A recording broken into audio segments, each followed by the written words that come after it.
탈모피아. 건국대학교 경제학과 최백은 교수님 나와 계시죠? 네, 안녕하세요, 이사장님. 네, 교수님. 예. 자, 뭐 가볍게 이 이슈 한번 좀 평가해 주시면 어떨까 싶어요. 더불어민주당 부동산특별위원회가 지금 뭐 종부세의 기준을 높인다든지 양도소득세 부담을 완화한다든지 이런 방안을 검토하고 있는데 아마 시장에는 버티면 이긴다 이런 잘못된 시그널을 줄 수 있기 때문에 이런 정책 변화는 신중해야 한다 이런 목소리가 있는가 하면은 이번 선거 패배의 의미를 신속하게 헤아리고 또 정책에 반영해야 한다 이런 목소리가 또 나오고 있는 것 같아요. 교수님 어떻게 보고 계세요? 저는 지금 우리가 보게 되면은 정부 같은 경우도 보게 되면 경제에서 관료들이 장악을 하면서요.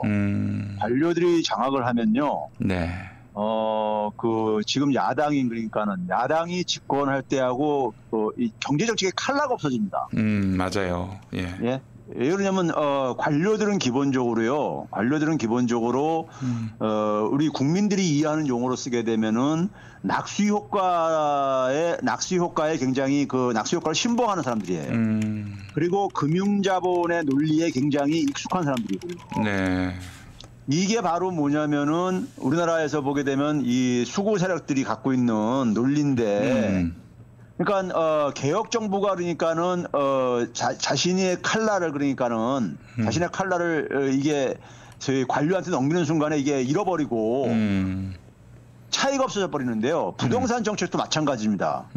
부동산 정책도 보게 되면은 지금 저는 당 대표나 아니면 지금 뭐 특위위원장으로 지금 김진표 의원이 지금 하고 있죠. 그렇습니다. 이 부동산 특위위원장이요. 네. 이분도 뭐 관료 출신이잖아요. 경제부총리 출신이죠. 예. 예.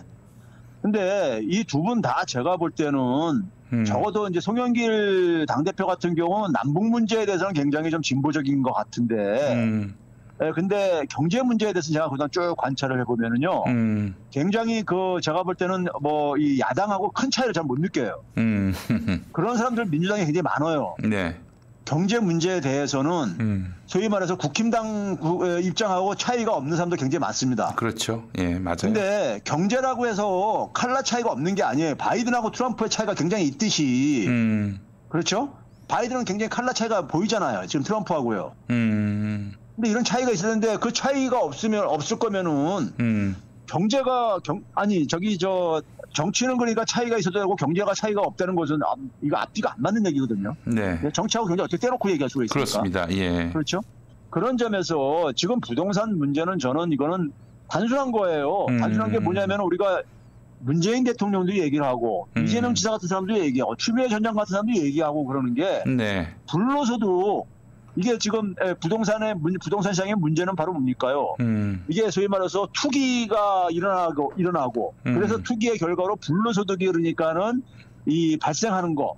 이게 그래서 자산 불평등을 크게 심각화시키고 무주택자들이라든가 젊은 층들한테 굉장히 주거비용 부담을 주고 이게 사회 전체적으로 보게 되면은 투기 세력 빼놓고는 이득이 되는 게 하나도 없는 게 바로 이 부동산 투기의 문제입니다. 이건 그래서 이건 진짜 악인 거예요. 악. 한마디로 말해서요. 네.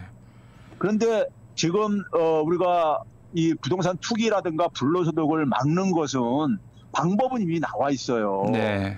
나와 있다는 게 뭐겠습니까요? 소위 말해서 부동산 투기를 통해 가지고 기대되는 수익을 기대할 수 없게끔 만들어야 되는 거죠. 네. 네? 그래서 세제 강화를 하는 거예요. 세제 강화를 하는 것이고 그다음에 뭐냐면은 이 부동산 투기가 일어나게 되면요. 어떤 부작용이 또 생기냐면은 집을 그러니까는 주택을 구입할 수 없는 사람들 네네. 능력이 안 되는 사람들도 무리하게 그러니까 막 대출 섞고 막 동원을 해가지고 주택을 구입하게 만들어요. 그렇죠. 그렇죠? 예. 왜 그러냐면 안 하게 되면은 자기만 그러니까 자기는 잠깐만 전세 비용도 따라서 올라간단 말이에요. 네, 부동산 네, 가격이 네. 올라가게 되면요. 네. 임대료도 따라 올라가고요. 네. 그렇죠? 네. 그러면은 그 주거 비용도 올라가서 부담도 되지만은 자기 혼자만 그러니까 낙오가 되는 낙오감 때문에 소위 말해서 그러니까는 이 추격 매수를 하고 그런단 말이에요. 무리하게요. 그러면 이 사람들 그 무리하게 매수하는 순간에 평생 그러니까 우리 시중에 오래전부터 유행하는 게 뭡니까? 주택을 무리하게 대출받아서 사다 보니까는 안방은 내 거고 건너방은 은행 거고 뭐 이런 말들이 그러니까. 네? 예. 이런 말들을 하면서 살고 있는 게 그러니까 반은 은행 거다 뭐 이런 얘기가 나오는 게 예? 내 집이 내가 집에 살고 있지만은 그게 그러다 보면요.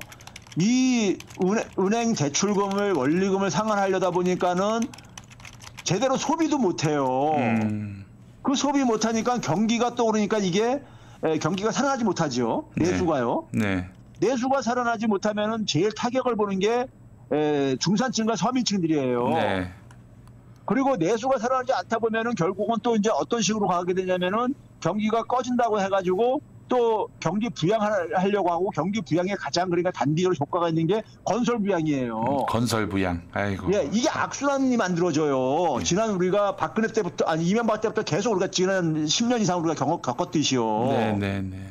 근데 이거를 그러니까는 지금 민주당이 지금 이런 것을 지금 그러니까 여기에 같이 그러니까 편승을 하면 안 되는 거거든요. 맞아요. 네? 예. 그런데 지금 뭐냐면은 뭐 예를 들어서 저기 저 종부세를 그러니까 기준을 높인다? 그러면은 집 빨리 더 사라고 가는 거 아니에요? 사인 보내는 거 아닙니까? 그렇죠. 예? 사인 보내는 거고. 그다음에 예를 들어서 그다음에 뭐 저기 저 양도세도 그러니까 한다면은 그러면 저기 일단 저기 지난해 그렇게 해가지고 제의 본 사람들 그 사람들은 유예도 해줬잖아요. 빨리 처분하라고 6개월 줬잖아요. 네. 근데 그때까지 버틴 사람한테 그러니까 버티고 안 팔리는 사람한테 아무런 페널티도 안 주고 그냥 없던 일로 하겠다? 그러면은 그 사람들이 생각할 때 모르겠습니다. 이게 과거에 이명박 박근혜 때도 이랬었어요. 이명박 박근혜 때도 이거 저기 그 당시도 이 양도세 같은 경우도 저기 없애버리고 막 그랬었잖아요. 종부세도 낮추고요. 다.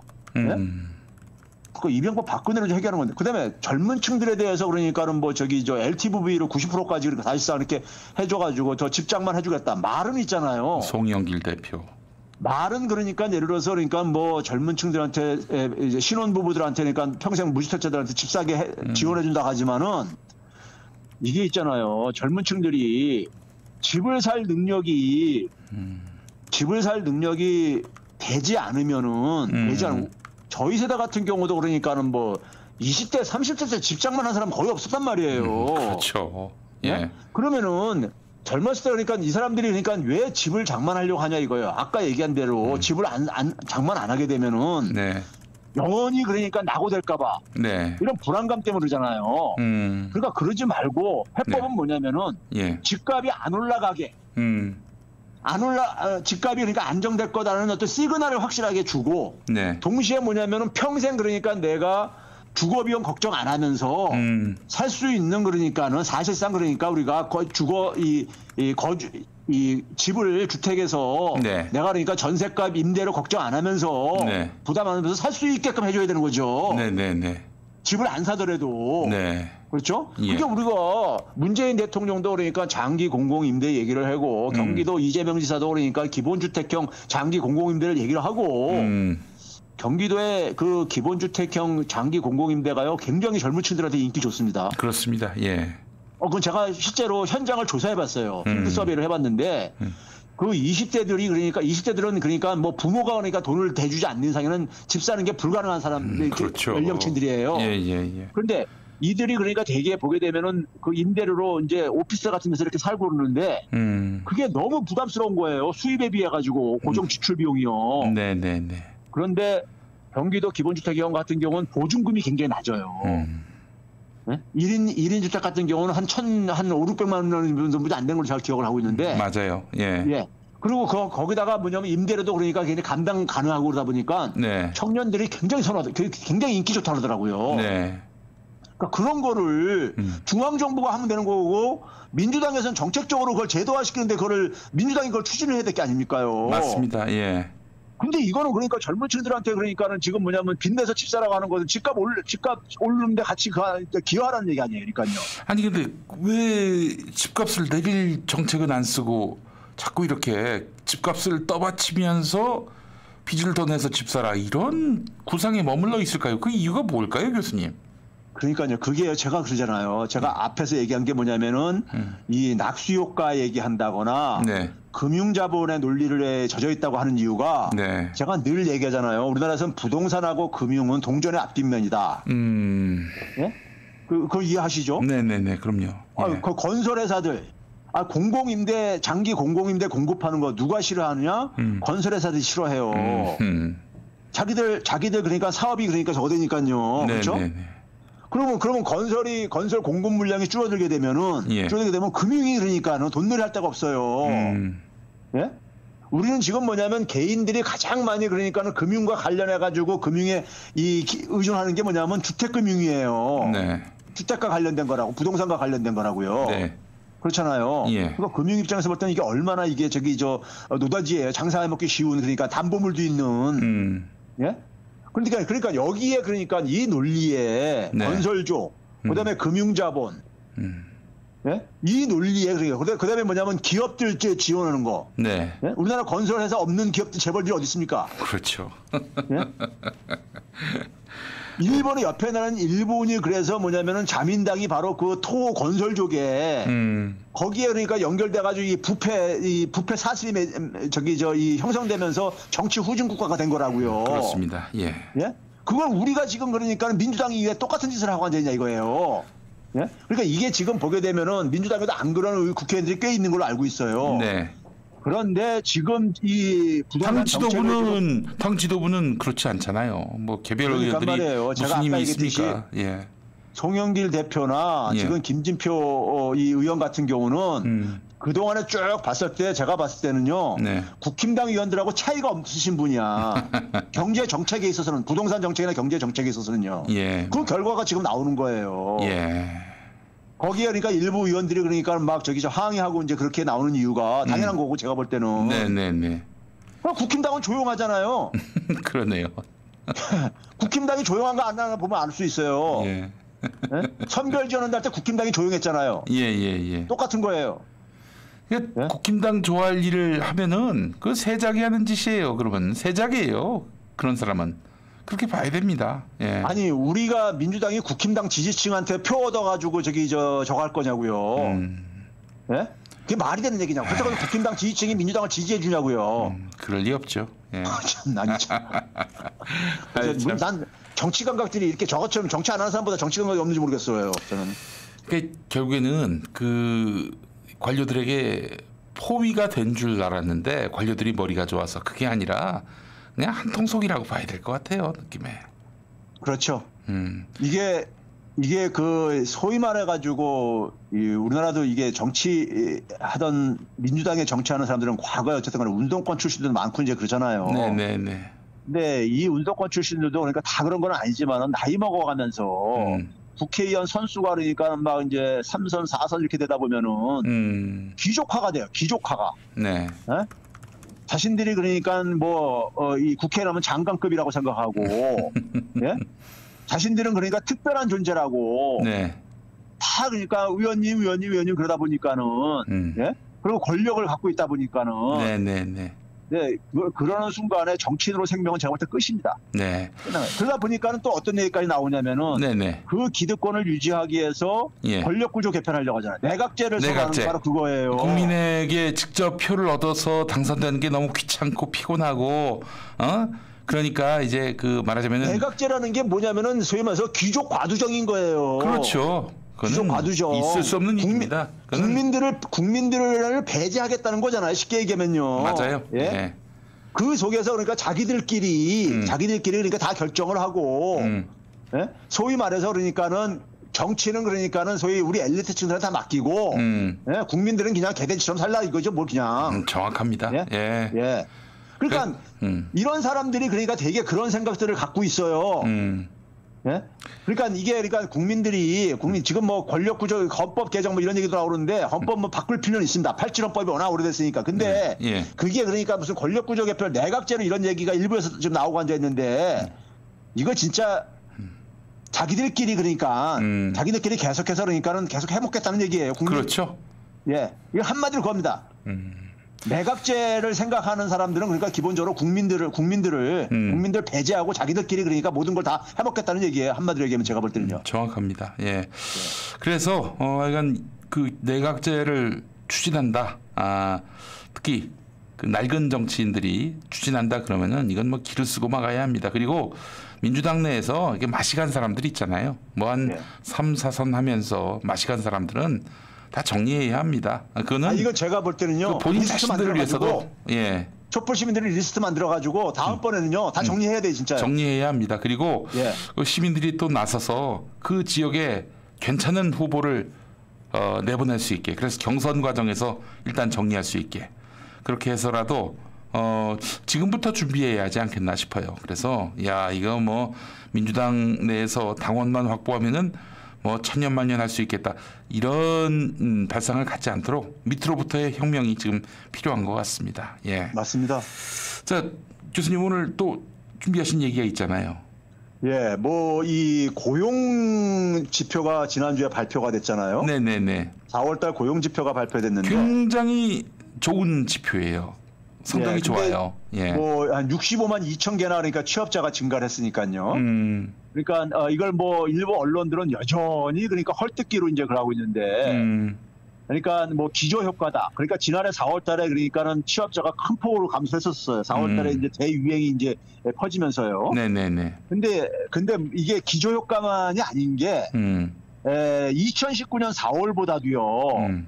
2019년 4월보다도 그러니까는 그 이 취업자 숫자가 한 18만 개가 증가를 했어요. 네네네. 그러니까 이건 기저효과만 설명이 되는 게 아니죠. 네. 아닐 뿐만 아니라 두 번째는 뭐냐면은 지금 인구 구조가요. 이게 지금 우리가 크게 생각해 봐야 될 문제입니다. 뭐냐면은 제가 이제 이 시간에 처음 제가 이걸 공개를 하는 건데. 네네. 2018년도에 기억들 나실지 모르겠는데 막 조선일보가 이제 앞에서 선두에 서가지고 고용 참사 막 외쳐댄 때가 있었습니다. 그렇죠. 2018년이요. 예. 그때 7월달, 8월달에 막 5,000명 취업자가 5,000명, 3,000명까지 줄어들어가지고 역사상 처음으로 10,000명 이하까지 줄어든 이런 해였었어요. 2018년이요. 네. 그때 그게 왜 그런 일이 일어났냐면요. 2018년이요.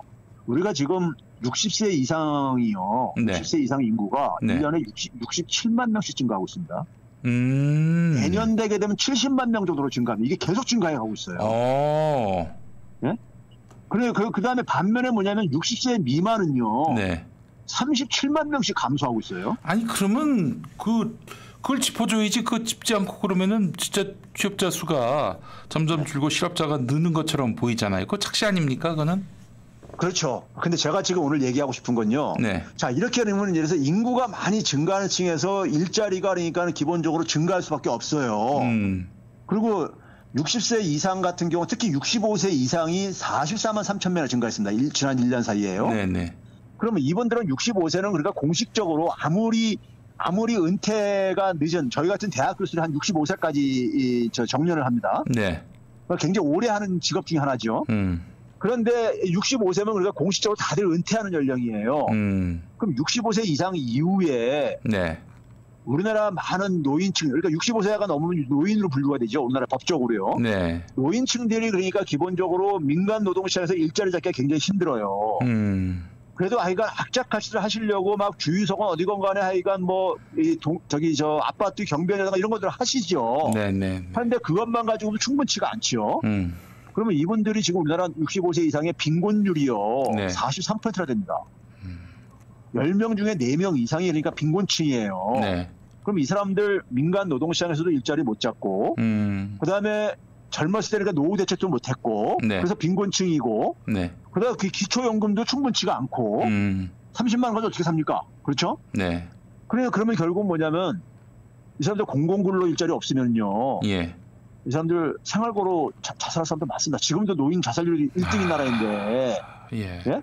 그러니까 이 인구 구조의 변화를 어느 정권이 들어서도 60세 이상에 대한 그러니까 일자리 대책. 이거 만약에 우리가 그래서 정년 연장 이런 얘기 하다 보면은 또 언론들이 뭐랍니까? 젊은 층들 일자리 뺏어간다. 막 이런 말 얘기하잖아요. 그런 식으로 또 세대 갈등 조장합니다. 그렇죠. 그러잖아요. 그러면 60세 이상 일자리에 대해서 국힘당 난 저 그래 물어보고 싶어요. 기자들이나 국힘당한테 니네들이 가면 어떻게 60세 이상 문제 어떻게 해결할 건데? 그러면 걔네들은 그렇게 답할 겁니다. 힘들지. 우리한테 정권 넘겨. 그 다음에 개판치든 말든 뭐 그게 자, 뭔 상관이에요. 그런데요. 제가 오늘 얘기하고 싶은 것은요. 뭐냐면요. 2015년, 16년 박근혜 정부 마지막 1년이요.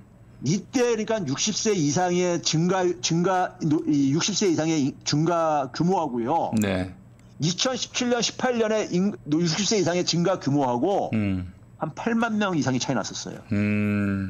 그러면은 제 얘기하는 게 뭐냐면요. 우리가 정부가 매년 예산을 해가지고 일자리 예산 편성하잖아요. 네.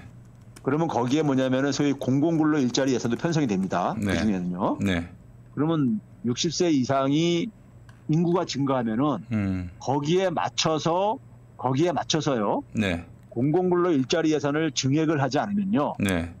일자리 참사가 나타날 수밖에 없어요. 왜 그러냐면요. 59세까지 저기서 60세 미만은 인구가 감소하다 보니까는 여긴 취업자가 감소할 수밖에 없어요. 네. 60세 이상은 근데 인구는 폭발적으로 증가하는데 공공근로 일자리 예산을 증액을 안 했어. 네. 그럼 일자리 못 만들잖아요. 예. 그럼 결과적으로는 취업자 숫자는 정체가 나거나 후퇴할 수밖에 없어요. 그게 2018년 사태입니다. 네. 이게 제가 뭘 얘기하려는 거냐면은 기재부는 그걸 알았다 이거예요. 알았을 거라 이거예요. 네. 왜? 예산을 매년 주물러 놓는 애들이니까. 그렇죠. 예? 그런데 예산을 증액을 안 했어. 그럼 뭡니까? 2018년에 고용 참사는 예고된 거였다 이겁니다. 아, 설계된 거다라고도 볼 수 있을까요? 그렇죠. 아하. 제가 얘기하는 게요. 자, 그러면은 그렇게 해서 고용 참사가 나오면은 어떻게 하느냐? 언론들 조선일보 필두로 해가지고 막 공격합니다. 무능하다고 막 저기죠. 일자리 참사 때 고용 참사를 해요. 예. 예? 해요. 그러면 이제 그렇게 해서 그 결과가 어떻게 됐냐? 2018년 6월 달부터 문재인 정권을 만든 경제팀들 홍장표 경제수석이 6월 달에 경질됩니다. 그 양반이 경제개혁의 아이콘이다시피 했는데. 그러니까 그 양반이 2018년 6월 달에 경질돼요. 왜 경질됐느냐? 고용 참사로 경질된 거예요. 아, 이거 설계되고 기획된 그런 고용 참사인데 그걸로 잘렸군요, 그 양반이. 아이고. 그리고 2018년 11월 달에 예. 장하성 실장이 경질됩니다. 네. 그리고 홍남기 부총리가 동시에 같은 날 11월 9일 날 지명돼요. 자, 그러면은 청와대 경제수석도 소위 말해서 그러니까는 지금 저기 저 IBK 행장으로 와 있는 윤종원 씨가 경제수석으로 들어갑니다. 네. 홍장표 후임으로요. 예. 청와대 경제팀을 관료가 장악했고 그다음에 홍남기 부총리가 딱 들어서면서 어떻게 네. 됐습니까? 예. 그 이전까지는 맨날 뭐냐면은 장하성하고 홍남기하고 갈등설이 많았었잖아요. 그렇죠. 예. 근데 장하성이 제거가 됐어. 안에 거기에 경제 관료가 들어갔어. 아. 그러면은 관료들 세상이 된 거죠. 관료가 그렇죠. 드디어 장악한 예. 거죠. 예. 관료가 장악하면서 문재인 정부의 경제정책 칼날은 없어지는 거죠. 자, 이게 뭐냐면요. 우리 검언 유착이라는 얘기하죠. 네. 검찰과 언론이 유착해가지고 예. 이 작전을 하고 그러잖아요. 네, 그렇죠? 네. 그렇죠. 네? 마찬가지로 모피아하고 언론 유착이 마찬가지입니다.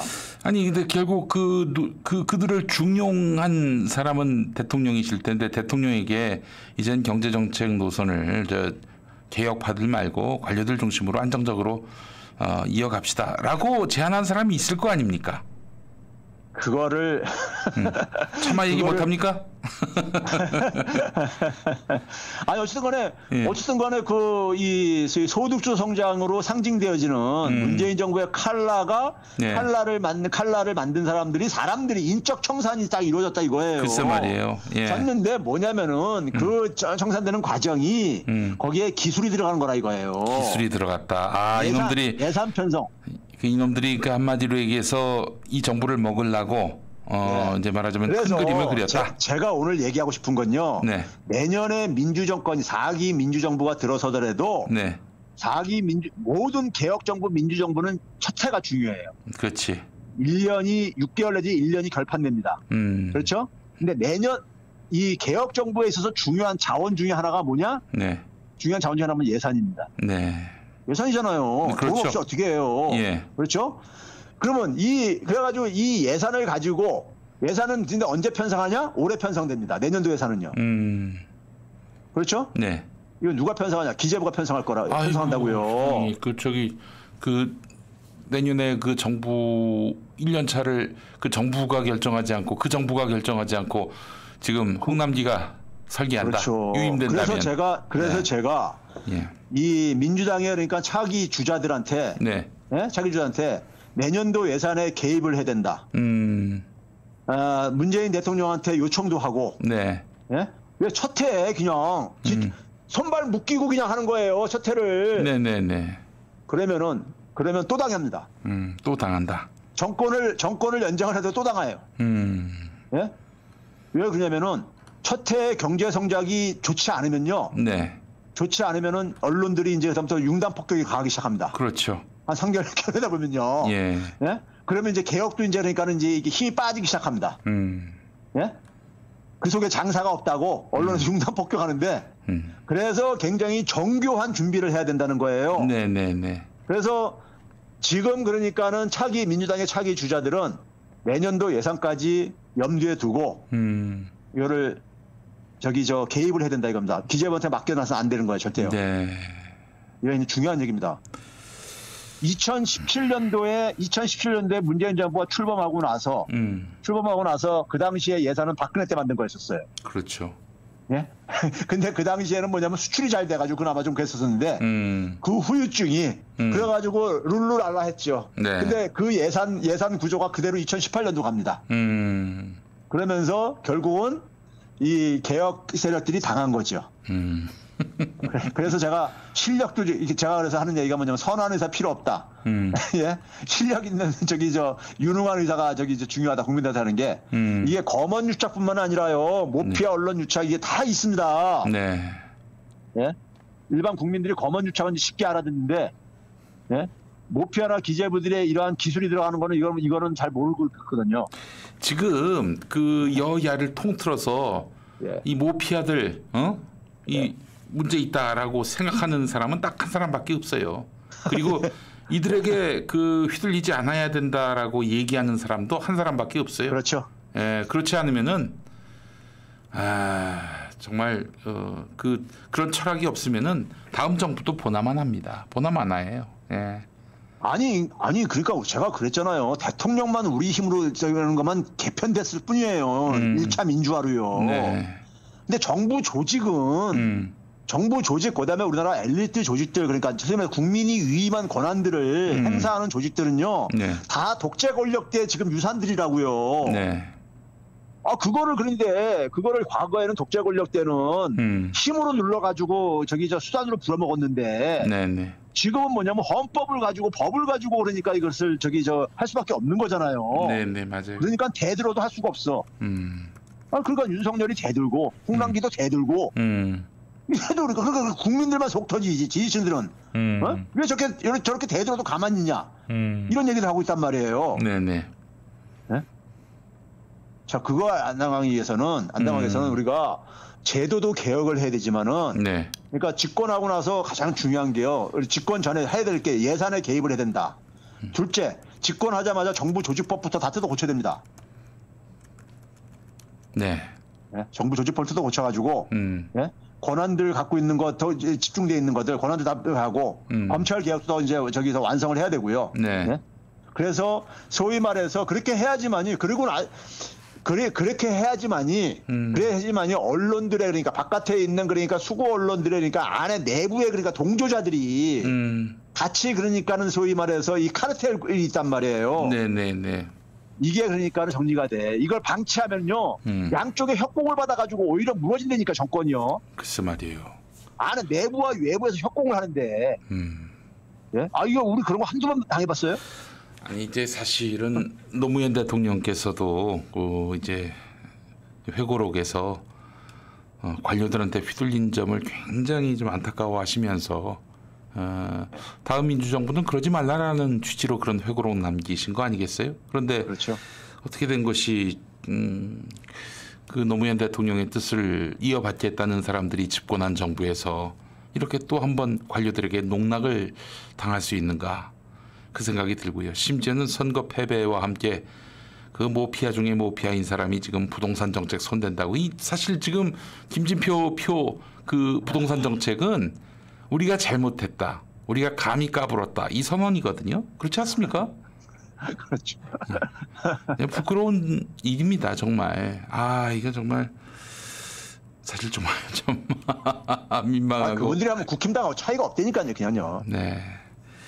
알겠습니다. 지금 나오는 얘기들이 다 차이가 없어요. 이명박 박근혜 때 했던 거하고 차이가 없어요. 예, 그래요. 또 이렇게 당했습니다. 다음 정부는 이 모피아들에 대해서 정말 문제 인식이 투철하신 분, 그래야 세상이 달라진다고요. 우리 일상이 달라진다고. 아니 그러니까 그거를 그러니까 우리가 국민들은 바깥에서 응원하고 힘을 모아줄 수밖에 없는 거고. 네네네. 정치하는 사람들이 그거를 그러니까 준비를 철저하게 해가지고. 그러니까 제가 지금 오늘 중요한 얘기 한 게요. 내년도 지금 예산을 올해 결정한다 이거예요. 네. 그 내년도 예산을 그냥 기재부가 결정하게 하면요. 내년도 민주정권이 들어서도 또 당한다 이거예요. 네. 예? 그러니까 그거를 방치하면 안 되는 거죠. 방치하면은 그러면 2018년 사태 또 재판돼요. 그렇죠. 왜 그러냐면요. 올해 고용지표는 그러니까 지난해 막 대규모로 이렇게 감소했었기 때문에 네, 코로나 네, 저걸로요. 네. 예. 기저효과도 상당히 작용을 하고 있어요. 일정 부분은요. 네. 그렇죠? 그런데 내후년 지나게 되면요. 내년 되게 되면요. 네. 이게 그러니까는 올해처럼 이게 수치가 안 나와요. 예? 올해처럼 안 나오는데 예산은 그러니까 또 거기다 뭐냐면 노인들은 많이 증가했는데 네네. 젊은 사람들 많이 줄어들었어.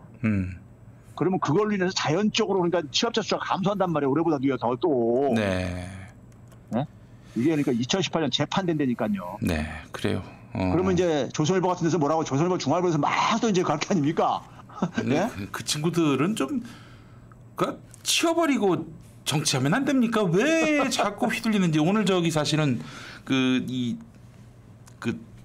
나무 벌목건 때문에 왜 있지 않습니까? 산림청에서 예. 30억 그루의 나무를 이제 잘라 없앤다는 거 아니겠습니까? 예. 이와 관련해 가지고 그 한 목사님이 이 문제를 집중적으로 문제 제기하면서 쟁점화했는데 그전에는 아무런 반응이 없었는데 오늘 조선일보가 1면과 3면에 실었더니 막 산림청 직원들이 찾아왔다는 거예요. 그 공무원들이. 예.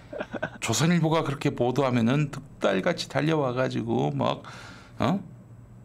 아니 언제까지 이 나라가 조선일보에게 휘둘려야 합니까? 정말 참 너무 화딱지가 납니다. 왜 조선일보에게 휘둘리지 않는 나라 정도는 만들어 놔야 하는 거 아니겠습니까? 아니 그러니까 그렇게 하려면요. 예. 하려면 그러니까는 정권을 잡으면은 그러니까 내부부터는 장악을 해야 될 게 아닙니까? 네네. 예?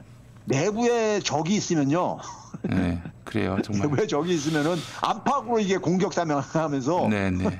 예? 저 개떡 같은 놈들 무슨 이재용 사면 시켜주자 이딴 개소리나 하면서 말이죠. 그러면서 또 차기 대권 꿈까지 꿉니다. 이게 얼마나 유권자 모독인지. 그런 사람들 때문에 노무현 대통령이 비극을 맞이한 거예요. 그것도 측근이라는 새끼가 말이죠. 네. 아니 이거 너무 빨리 늙어버려가지고. 예. 집에 가야지. 그 뭐하러 정치권에 얼쩡거립니까? 그 맛을 다 잃어버린 인간들이. 자신이 언론하고 착각을 하고 계시는 것 같아. 아니 이게 만약에 소금이 맛을 잃으면요 그냥 바닥에 던져 버리라고 했어요. 성령대로 갖다 버려야 합니다. 그런 인간들은. 원로는 실력이 없으면은 그건 아무 경륜과 실력이 없으면 아무 무의미한 건데. 그렇죠. 실력도 제가 볼 때 실력도 없는 사람이 이렇게 벌써 그 애늙은처럼 이렇게 그런지 모르겠어 나. 네, 그래요. 하여튼 집에 가서 꼰대짓 하고 이제 국민들 앞에서 얼쩡거리지 말아야 합니다. 아이고 노무현 8.15 정말 참 올해도 헤쳐먹네. 아무런 실력도 또 의지도 없는 것이 그냥 노무현 대통령 이름 얼굴만 들고 나가면은 국정운영 준비가 안 됐어가지고 삼성한테 위탁해가지고 했던 사람인데 네. 그 이후에 무슨 실력이 있겠어요. 그렇게 해가지고 내가 그래서 노무현 대통령을 비극으로 그러니까는 초래한 사람이 초래하는 사람이 네, 저는 네, 그러면 네. 저는 제가 그러면요 저는 네. 완전히 공식적인 저 생활은 은퇴해 버립니다. 실제로 그런 창피해서. 사람들이 있어요. 노무현 대통령을 창피해서. 잘 못 모셨다 해가지고 예. 그래서 완전히 야인이 된 분들이 많습니다. 뭐 아니, 대표적으로 저는 부끄럽고 그래가지고 예. 제가 창피해서라도 공직 같은 거 못합니다. 네, 여전히 노무현을 팔고 다니는 그러면서도 실상은 이런 노무현을 죽인 이들의 품에 안겨가지고 그 완전히 그 아양이나 떨면서 그들의 놀이개나 되고 있는 이런 쓰레기 같은 놈들이 정치권에서 아직도 얼쩡거리고 있으니 이 개혁이 진도가 안 나가는 거 아니겠어요? 예. 사람이 부끄러움을 모르면은 사람이 아니라 했는데. 네. 사람도 아닌 놈들이 많습니다. 아주 정도는 신선이 하죠. 됐어요. 건달이 됐어요, 건달. 예. 자, 최백은 교수님 오늘 말씀 잘 들었습니다. 감사합니다. 네, 감사합니다. 네.